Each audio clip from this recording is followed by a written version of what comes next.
Every year, thousands of people venture out into the wild. Most come back, some don't, and a few survive when no one expected them to.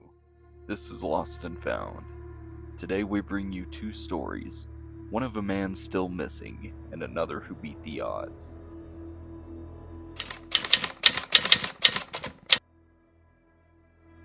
On June 23, 2021, Daniel Robinson, a 24-year-old geologist, drove out to a remote work site in Buckeye, Arizona. He was working analyzing rock samples for a well site. At 9:15 a.m., without warning, Daniel got into his Jeep Renegade and drove off. He didn't tell his coworker where he was going, and he never came back. On July 19th, the rancher found his Jeep rolled on its side in a ravine. The airbags were deployed, and inside were Daniel's phone, wallet, keys, and interestingly, his clothes. After this, Daniel's father began a private investigation for his son. He hired a private eye and accident reconstructionist who concluded the crash was staged. After the airbags were deployed, the ignition was turned over 46 times, and an additional 11 miles were put on the car. There was also red paint on the side of the Jeep suggesting another vehicle.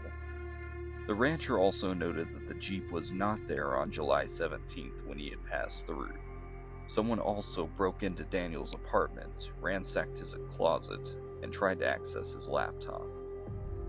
Daniel's father set up base camps, weekly search parties, and hired cadaver dogs, as well as drones and ground-penetrating radar. Despite all of the efforts, Daniel was never found. No one knows why he left or what happened after.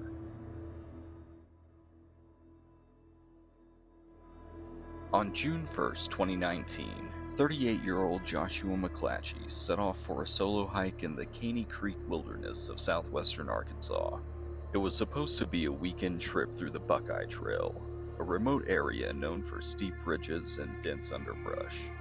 Somewhere along the way, Josh became disoriented. Through the narrow paths, dense vegetation, and lack of cell service, Josh lost his way in the unforgiving terrain. Before his phone died, he managed to send a text to his mother. "Hey Mom, I need your help." Then, nothing. For the next 6 days, search and rescue scoured the area for any trace of Josh. Search teams from Polk County Sheriff's Office, U.S. Forest Service, volunteers, and eventually the Arkansas National Guard contributed to the effort. They searched through heat, rain, and snakes, but didn't find a trace until the night of June 7th, when the infrared picked up something. A National Guard helicopter picked up a faint heat signature deep in the forest. A rope team was deployed, and Josh was there, curled up under a tree, severely dehydrated, exhausted but alive. Josh had rationed some protein bars and drank from a filtered straw while hiding from the sunlight in the trees for the 6 days he was missing. He was carried out on a stretcher to the local hospital where he made a quick recovery. For Daniel Robinson, the search continues, and for Joshua McClatchy, the forest holds memories he may never forget. Thanks for joining us on this journey. Don't forget to like, subscribe, and hit the bell so you don't miss out on our next descent into the past. We'll see you next time.